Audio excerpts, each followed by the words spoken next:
Hello students, welcome back to YouTube channel. तो आज की इस वीडियो में हम किसी चैप्टर की थ्योरी या फिर हम प्रीवियस ईयर क्वेश्चन के सोल्यूशन नहीं करने वाले हैं, बल्कि आज की वीडियो का टॉपिक रहने वाला है आपका स्टडी प्लान से रिलेटेड। तो जैसा कि आप सभी लोग जानते हैं कि आपके क्लास 10th के बोर्ड एग्जाम में ज़्यादा टाइम नहीं है, लगभग 2 महीने हैं सिर्फ आपके पास अपने आपके एग्ज़ाम में। अगर मैं टेंटेटिव डेट शीट के हिसाब से बात करूँ तो वीडियो का टॉपिक है how you can boost your boards preparation in this limited time. तो वीडियो में हम आगे बात करेंगे, उससे पहले मैं कुछ अपने बारे में बता देना चाहता हूँ। क्या मैं आपको गाइड करने के लिए इतना क्वालिफाइड हूँ भी या नहीं? तो am I qualified enough to guide you in a boards preparation? तो मैं बता देना चाहता हूँ कि मैंने खुद क्लास 10th के बोर्ड एग्ज़ाम में 94% स्कोर कर रखा है और अपनी क्लास 12th के बोर्ड एग्ज़ाम में मेरा स्कोर था 95.5%, जो कि मैंने अचीव किया था without any coachings, through self study only.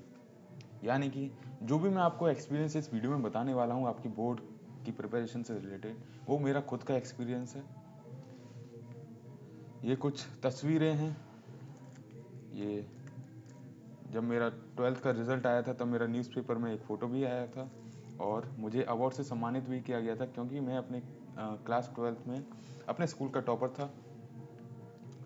इसके अलावा अगर मैं बताऊं तो मैंने एनडीए का रिटन एग्ज़ाम भी 3 बार क्लियर कर रखा है और एसएसबी में मैं 2 बार कॉन्फ्रेंस आउट रह चुका हूं। जो बच्चे एनडीए के बारे में जानते हैं उनको ये चीज़ें पता होंगी कि क्या हैं ये चीज़ें। और अगर मैं अभी की बात करूं तो मैंने जेई एडवांस का एग्ज़ाम भी क्लियर कर रखा है और इस समय में मैं आईआईटी बीएचयू में पढ़ रहा हूं।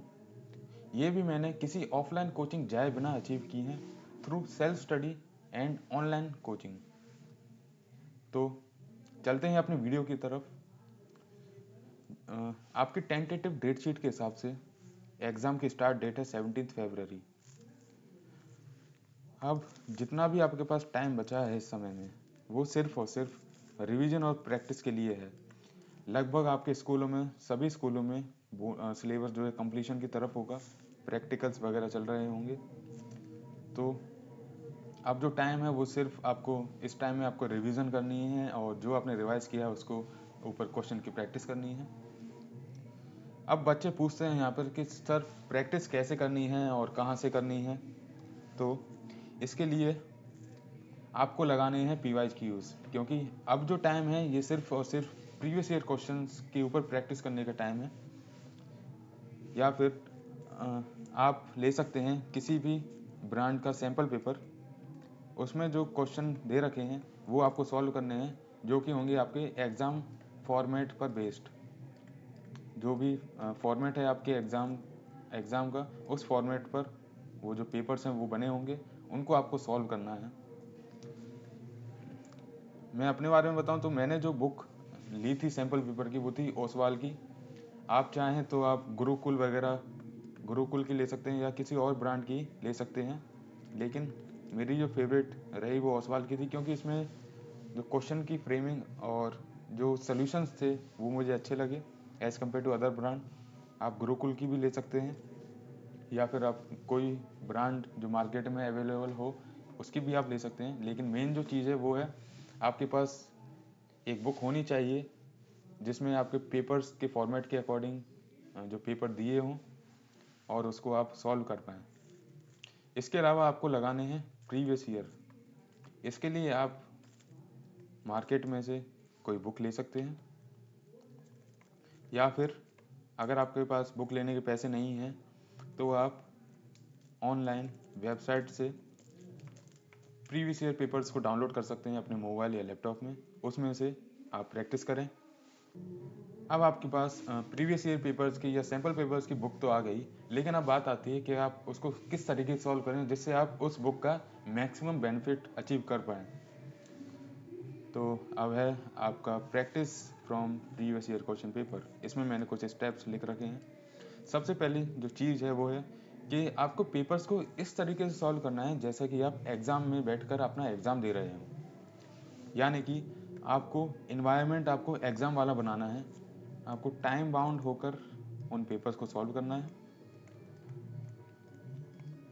टाइम बाउंड रखना है पेपर को सॉल्व करते समय अपने आप को। और कुछ चीटिंग वगैरह तो नहीं करनी है, यानी कि जो आप सॉल्व कर रहे हैं वो आप जितना पढ़ रखा है आपने उसके अकॉर्डिंग सॉल्व करें। ऐसा ना करें कि आप सोल्यूशन देख रहे हैं या फिर कोई बुक रखी है आपके सामने, उसको देख देख कर आप सॉल्व कर रहे हैं, तो उसको सॉल्व करके आपको कोई फ़ायदा नहीं मिलेगा। अब पेपर सॉल्व करने के बाद जो मोस्ट इम्पॉर्टेंट चीज़ रहती है वो होती है एनालिसिस, क्योंकि बिना एनालिसिस के आपको पेपर सॉल्व करने का कोई भी फ़ायदा नहीं है, क्योंकि इसके बिना आपको पता ही नहीं चलेगा कि आपकी जो कमज़ोर चीज़ें हैं या वीक टॉपिक्स कौन कौन से हैं, वो चीज़ें आपको पता चलेंगी एनालिसिस के बाद। तो पेपर को एनालाइज करना है कि आपने कहाँ गलती करी है, क्या आपने सिली मिस्टेक करी हैं पेपर को सॉल्व करते समय, या फिर आपके कौन से वीक चैप्टर्स या फिर वीक टॉपिक्स हैं। और इससे आपको ये भी पता चलेगा कि आपने कौन कौन से चैप्टर अच्छे से नहीं पढ़े हैं या फिर कौन कौन से चैप्टर आप स्किप कर चुके हैं, वो आपको पढ़ने हैं। तो ये चीज़ें पता चलेंगी आपको पेपर सॉल्व करके और उसकी एनालिसिस करके। अब उस एनालिसिस को आपको नोट डाउन करना है, उसमें आपके कौन कौन से वीक चैप्टर्स थे या फिर क्वेश्चन जो तुमने छोड़े हैं सॉल्व करते समय वो आपको लिखने हैं या फिर आपको ध्यान में रखना है। फिर उन टॉपिक्स को या उन क्वेश्चन को बाद में आपको रिवाइज करना है।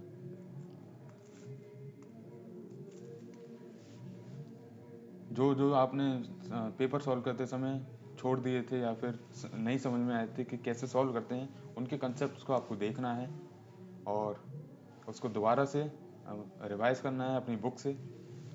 और ये चीज़ें करनी है आपको सभी सब्जेक्ट्स के लिए, ये सभी सब्जेक्ट्स के लिए एप्लीकेबल है। लेकिन जो अभी का टाइम है उसमें आपको मैथ्स और साइंस पर जो है ज़्यादा फोकस रखना है as compare to other subject. लेकिन ऐसा नहीं है कि आप बिल्कुल ही छोड़ दें, आपको अब ज़्यादा फोकस इन पर रखना है, लेकिन उनको भी साथ साथ लेके चलना है। जैसे सब्जेक्ट्स हो गए आपके सोशल साइंस, इंग्लिश, संस्कृत और कोई ऑप्शनल सब्जेक्ट हो वो, और उनकी प्रैक्टिस आपको करनी है। उन पे जो आपका मेन फोकस रहेगा वो आपका रहेगा एग्ज़ाम से 1 महीने पहले का। तो अभी के लिए आप मैथ्स और साइंस पर अपना फोकस ज़्यादा बनाएं और दूसरे सब्जेक्ट को साथ साथ लेकर चलते रहें, लेकिन 1 महीने पहले आपके एग्ज़ाम के उसमें आपको इन सब सब्जेक्ट्स का बराबर फोकस रखना है। इसके बाद जो चीज़ है वो है कि आपको एक पेपर डेली का सॉल्व ज़रूर करना है, इससे आपकी प्रैक्टिस बनी रहेगी और आपको एग्ज़ाम के एनवायरनमेंट का पता चलेगा। प्रीवियस ईयर प्रैक्टिस करने से आपको क्या फ़ायदा मिलेगा, इससे आपको पता चलेगा कि एग्ज़ाम में किस तरीके से क्वेश्चन पूछे जा रहे हैं। आपके जो जो टॉपिक आपने पढ़ रखे हैं उन टॉपिक को एग्ज़ाम में कैसे पूछा जा रहा है वो आपको पता चलेगा जब आप PYQs को सॉल्व करेंगे। आपको क्वेश्चन का ट्रेंड पता चलेगा और ये भी पता चलेगा कि मोस्ट इंपॉर्टेंट क्वेश्चन आपके कौन से हैं या फिर कौन से आपके मोस्ट इंपॉर्टेंट चैप्टर्स हैं जिनको आपको बिल्कुल भी नहीं छोड़ना है। और जो चीज़ आती है वो है टू हैंडल एग्ज़ाम प्रेशर। जब आप टाइम बाउंड होकर सैम्पल पेपर या PYQs के पेपर को सॉल्व करेंगे तो आपको एग्ज़ाम के प्रेशर का पता चलेगा और उसको कैसे हैंडल करना है ये भी आप पता कर पाएंगे। अब दूसरी जो चीज़ आती है वो होती है रिवीजन, जो आपको करनी है इस समय में। अब रिवीजन कैसे करनी है वो मैं आपको बताऊंगा। PYQs या फिर सैम्पल पेपर सॉल्व करते टाइम आपको अपनी वीकनेस का पता चलेगा, क्या क्या आपकी कमी है या फिर कौन कौन सी जो चीज़ें हैं वो आपने अच्छे से नहीं पढ़ी हैं। उस चीज़ को आपको काम करना है उसके ऊपर, उसी को आपको रिवाइज करना है और फिर अगेन उसको प्रैक्टिस करना है क्वेश्चन के थ्रू। अब इसमें जो आती है वो आती हैं 2 कंडीशंस। अगर आपने चैप्टर बिल्कुल ही नहीं पढ़ा है तो क्या करें, उस चैप्टर में जो मोस्ट इंपॉर्टेंट चीज़ें हैं वो आप कर सकते हैं, क्योंकि टाइम बहुत कम बचा है। तो ऐसा नहीं है कि आप सभी चैप्टर्स को पूरे तरीके से पढ़ पाएँ, लेकिन आपको छोड़ना नहीं है। उन चैप्टर्स में आपको मोस्ट इंपॉर्टेंट चीज़ें ज़रूर से करनी है। और दूसरी जो चीज़ है वो है, अगर आपने एक चैप्टर पहले पढ़ रखा है लेकिन आप सॉल्व करते टाइम आप उसको अच्छे से नहीं कर पाए, इसलिए मिस्टेक की वजह से नहीं कर पाए, या फिर वो चैप्टर आपका वीक है, तो आप उस चैप्टर को अपनी बुक से रिवाइज करें। इसके अलावा जो चीज़ आप करनी है वो है, सबसे पहले तो आपने जो चैप्टर्स अभी तक नहीं पढ़े हैं उनको पढ़ना स्टार्ट करो। PIQs तो आपको सॉल्व करने ही है और उसके बाद फिर रिवीजन भी आपको करना है, लेकिन उसके अलावा जो चीज़ है वो है आपको देखना है कि कौन कौन से चैप्टर अभी तक आपने नहीं पढ़े हैं, उनको पढ़ना स्टार्ट करो। उसकी मोस्ट इंपॉर्टेंट चीज़ें ज़रूर से करके जाएं। सोशल साइंस और इंग्लिश जैसे सब्जेक्ट्स के लिए आपको डेली का 1 से 1.5 घंटा आपको निकालना है अलग से। ये चीज़ें तो करनी ही है आपको। उसके बाद अलग से आपको 1-1.5 घंटे का समय निकाल कर थ्योरी वाले सब्जेक्ट्स को आपको पढ़ना है। और जो लास्ट चीज़ आती है, जो मैं आपको पहले ही बता चुका हूँ कि इंग्लिश, हिंदी, सोशल साइंस वगैरह इन जैसे सब्जेक्ट्स पर मेन फोकस आपका रहने वाला है 1 महीने पहले एग्ज़ाम से।